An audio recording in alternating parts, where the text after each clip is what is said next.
Hello friends, and welcome back to r/ProRevenge. We begin our video with a story about a prime example of cold-blooded revenge. But before we begin, don't forget to subscribe to our channel if you're new here and turn on notifications so you don't miss a new video every single day. Here we go. Revenge when she didn't see it coming. Many years ago, when I was in high school, I had a part-time job working for a small convenience store. It was a small town, so you got to know the customers, and the people I worked with were really cool. Eventually, I graduated from high school and got a better job, so I moved on. About 6 months after I quit, I stopped in to get a few things. I still lived in the area. One of the guys that worked there asked if I'd heard about Leanne, an older woman who worked at the store. I told him I hadn't. He told me she'd been fired. I was shocked because she'd been there for 10+ years. He went on to tell me she got caught stealing cigarettes. He also told me that they discovered the missing cigs while I still worked there, and she told management that she thought it was me stealing them. So they'd been closely watching me. Her mistake is that she kept stealing them after I left. She was eventually caught and fired. It really pissed me off that she tried to blame me and get me fired to cover her own butt. So about a year later, I'm in a store and I'm looking for something. The store manager's nearby. Managers in this store wear red vests, so I ask him where this item is. He takes me to it. Who happens to be working at this store and is on that aisle stocking a shelf? Leanne. She sees me, smiles, and says hi, even comes over and hugs me. The manager asks if we know each other, and I say that we used to work together. He nods his head, and then I said, I used to like her until she started stealing from the store we work for and tried to frame me for it.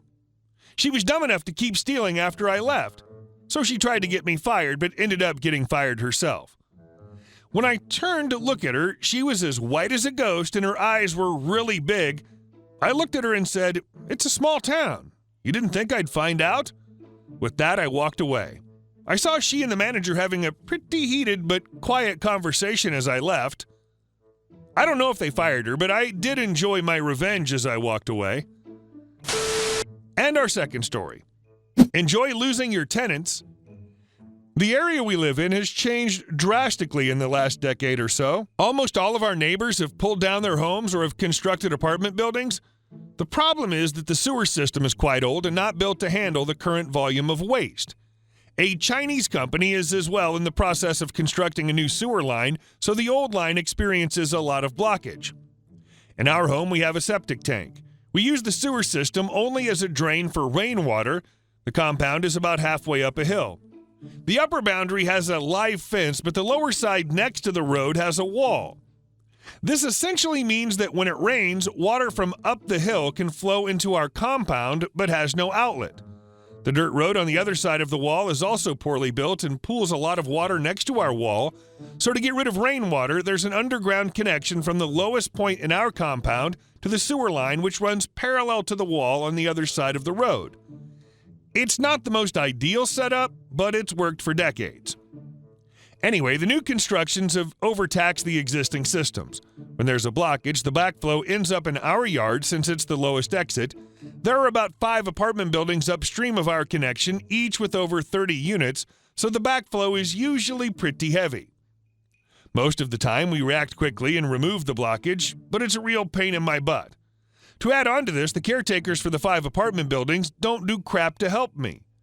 So last week, the Chinese construction cut into the existing line. However, they just filled the hole with the breach with dirt and carried on without telling anyone. I came home to a stinky, flooded compound. I call my usual guys, but they aren't around, so I decide it's time for the upstream caretakers to help out.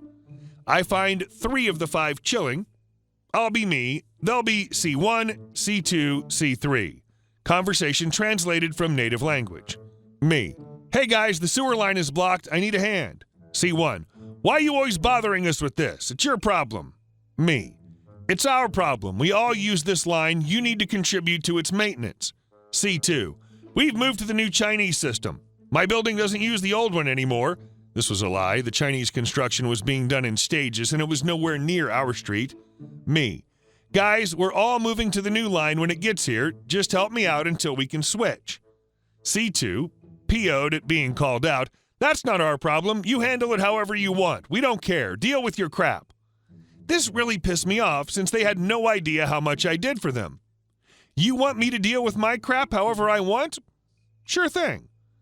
First of all, I found the location where the blockage was. Luckily, the crew were still there and they were super chill in helping me unblock it, although I had to buy a new pipe to repair the section they'd broken and also bought them some tea, if you know what I mean.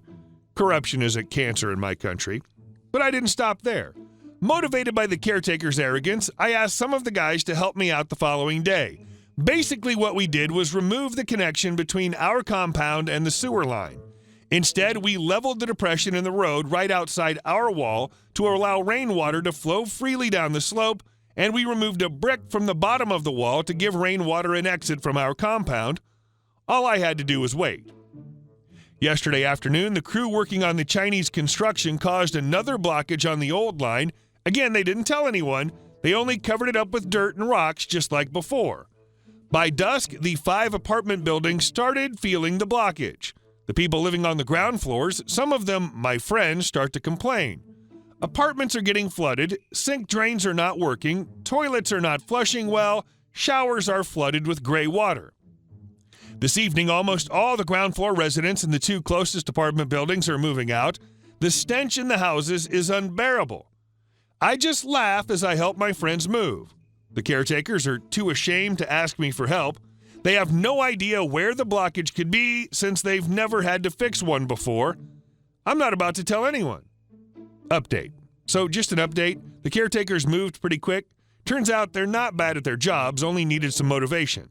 They, all 5, managed to fix the blockage by the afternoon, although by then a 3rd apartment building had begun experiencing some difficulty.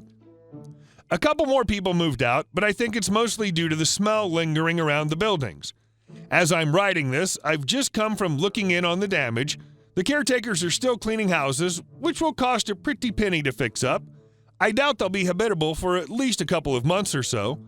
The 3 caretakers whose buildings have been affected are pretty cross with me. There have been some threats about reporting me to the owners of the buildings, but I'm not too worried about that.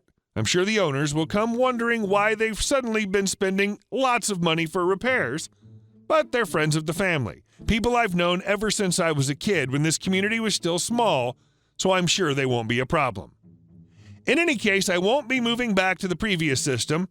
Also, I did some research and I realized that diverting stormwater into the sewer line is a terrible thing to do, so I'm not doing that again. And our last story. Almost get me fired? I'll ruin your career, reputation, and mental health. A few years ago, I got the opportunity to work for a famous YouTuber. I was 17 at the time and didn't really understand how the world worked, but I learned pretty quickly what the internet can be like for a woman. I had dreams of YouTube stardom for a little while, which is why I thought it was so great that I get to work for this famous guy. Only it turned out he was a giant jerk. Not just a jerk, but a manipulative, backstabbing son of a bee who spent any moment that he had sending me incredibly lewd messages and images. Now, I really wanted this opportunity, so I let it go and tried to play it off. This worked for a few months until I was all set to go to a popular convention where he would also be. He got a lot more aggressive up to the convention date, saying that if he got me alone, he'd make sure I had some fun. I started to get really afraid and backed out of going to the convention. He threw a huge fit and threatened me. This is when I decided I'd had enough. I told him I'd gotten a boyfriend and he couldn't keep doing this anymore, and he promptly fired me. I was pissed, but let it go. Fast forward a few months and I'd gotten a new job working for other YouTubers, and it was a much better experience. What I didn't know was that my new bosses were trying to get my old boss to work with them, and when he found out I worked for these new guys, he flipped out. He lied to them, telling them I was a terrible person and he'd never work with them if I stayed employed. They decided to fire me over it, but I was nothing if not paranoid, and it kept records of very incriminating conversations between old boss and I and gave them to my new bosses.